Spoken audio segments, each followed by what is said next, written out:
Hello SST board classes students. I know that सभी students अपनी exam preparation में बहुत जोरों शोरों से इन्वॉल्व हो गए होंगे। हमारे वीडियो का जो ऑब्जेक्ट्स भी यही है कि आपको कैसे 100% मार्क्स आप गेट कर सकते हैं।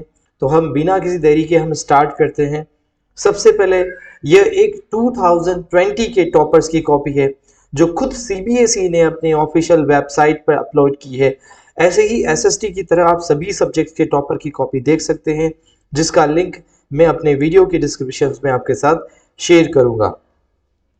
सीबीएसई का ऑब्जेक्ट्स यही है कि आप अपनी कॉपी को कुछ इस तरह से प्रेजेंट करें जिससे कॉपी चेकर्स को भी कोई प्रॉब्लम नहीं हो आपको पूरे मार्क्स देने के लिए। देखिए एक कॉपी है सोशल साइंस क्लास 10 की, जहां पर देखिए यहाँ पर सब्जेक्ट्स कोड डाल रखा है 087 और जिस डेट को ये एग्जाम था वेडनेसडे 18 मार्च 2020 और ये जो मीडियम है वो इंग्लिश दे रखा है। और यहाँ पर जो कोड नंबर है वो पेपर का कोड नंबर आपको लिखना होगा। ये देखिए मैं आपको एक पेपर आपके साथ शेयर करने वाला हूँ। देखिए 325/1 ये पेपर कोड आपको अपनी कॉपी के अंदर को रखना होगा।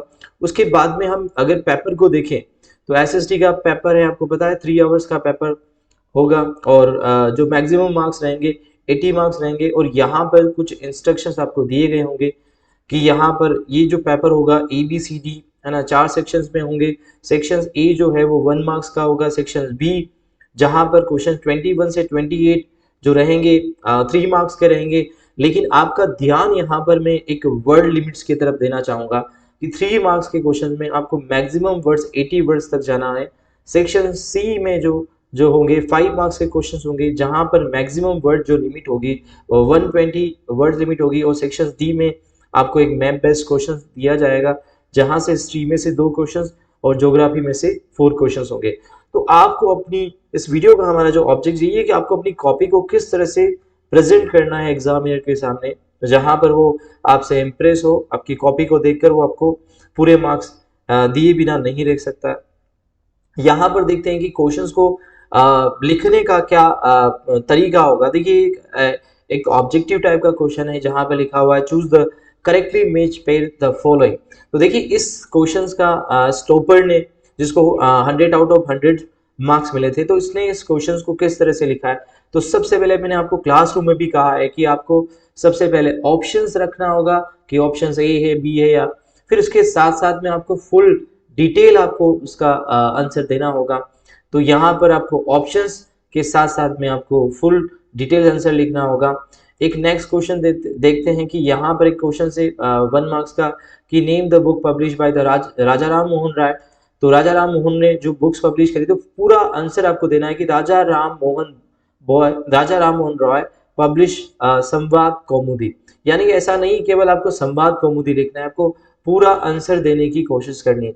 यहाँ पर आप कॉपी देख सकते होंगे कि यहाँ पर ये जो राइटिंग है, ऐसा नहीं कह रहा हूँ ये राइटिंग बहुत अच्छी है, लेकिन जो भी वर्ड्स लिखे हैं स्टूडेंट्स ने एक एक वर्ड नीट और क्लीन दे रखा है।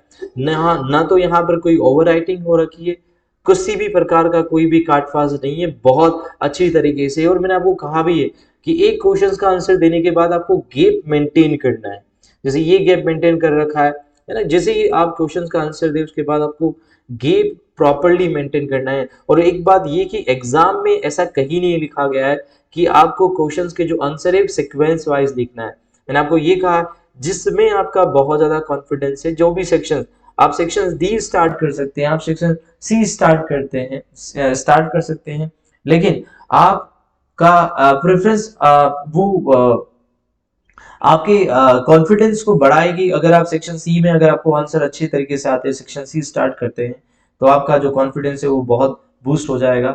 यहाँ पर हम देखते हैं कि वर्ड लिमिट्स को किस तरह से रखा गया है। तो यहाँ पर एक 3 मार्क्स का क्वेश्चन हम देखते हैं जहां पर उसके मैं आपको बता पाऊंगा कि आपको वर्ड लिमिट कितनी रखनी है। जैसे 3 मार्क्स का क्वेश्चन है minerals are indispensable part of early life, support this statement with example. 23 question जो ये 3 मार्क्स का क्वेश्चन है। देखिए इस टॉपर ने कितने वर्ड्स में उसको आंसर दिया हुआ है।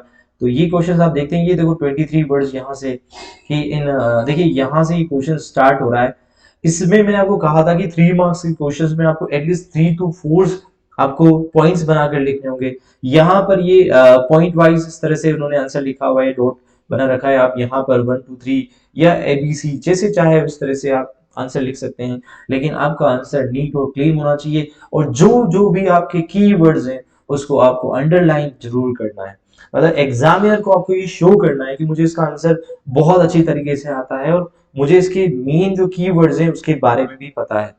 तो ये देख लिया कि 3 मार्क्स के क्वेश्चन में एटलीस्ट आपको 3 to 4 पॉइंट्स आपको लिखने होंगे। मैं आपको ये नहीं कह रहा हूँ कि आपको 3 मार्क्स के क्वेश्चन में पेज भर के लिखना है, भर भर के लिखना है, ऐसा नहीं, लेकिन हाँ एटलीस्ट वो मार्क्स को जस्टिफाई करते हुआ होना चाहिए। अब देखते हैं कि 5 मार्क्स के क्वेश्चन में क्या वर्ड लिमिट रखी है। तो ये 5 मार्क्स का क्वेश्चन हम देखते हैं जो कि क्वेश्चन नंबर 29 से स्टार्ट हो रहा है कि ब्रेटन वुड्स इंस्टीट्यूशन जो पोस्ट था सेकंड वर्ल्ड वॉर के बाद किस तरह से सेटलमेंट हुआ। तो 29 क्वेश्चन जो है वो एक 5 मार्क्स का क्वेश्चन है। आपको कितना वर्ड लिमिट रखना है, देखिए 29 क्वेश्चन यहाँ से स्टार्ट हो रहा है, ये 29। देखिए मैंने आपको कहा था कि जो भी सेक्शंस करें उसको फर्स्ट में आपको लिखना जरूर है कि ये कौन सा सेक्शंस करने वाले हैं। नहीं तो कई बार कॉपी चेकर को ये पता नहीं होता, आइडिया नहीं होता है कि ये सेक्शन, ये जो कितने मार्क्स का क्वेश्चन है, 2 मार्क्स का है, 3 मार्क्स का, जहां पर आपको 5 मार्क्स मिलने होते हैं वहां पर आपको 3 मार्क्स मिल जाते हैं, है ना।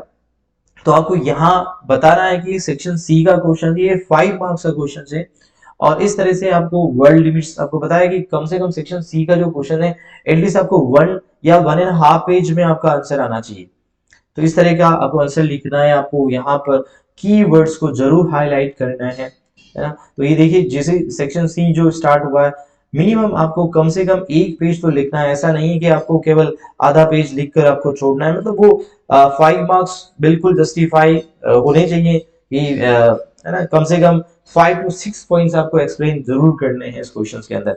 अब हम देखते हैं कि मैप क्वेश्चन में, मैप में किस तरह से आपको काम करना है। देखिए ये मैप है जहां पर जैसे ये ऑप्शन दे रखे होंगे कि ए और बी, जैसे मैं आपको मैप का भी क्वेश्चन में बता देता हूँ कि किस तरह से मैप के क्वेश्चंस होंगे। देखिए ये क्वेश्चंस है, यहाँ पर दे रखा है कि 35A और 35B का, देखिए यहाँ लिखा गया है कि इसमें से केवल 4 जो प्लेसेस हैं उनको आपको क्या करना है, आपको मैप करना है आपको, ठीक है, कि हल्दिया सी पोर्ट कहाँ है, पुणे कहाँ है, कोई 4 मैप, कोई 4 जो है वो आपको लोकेट करने हैं।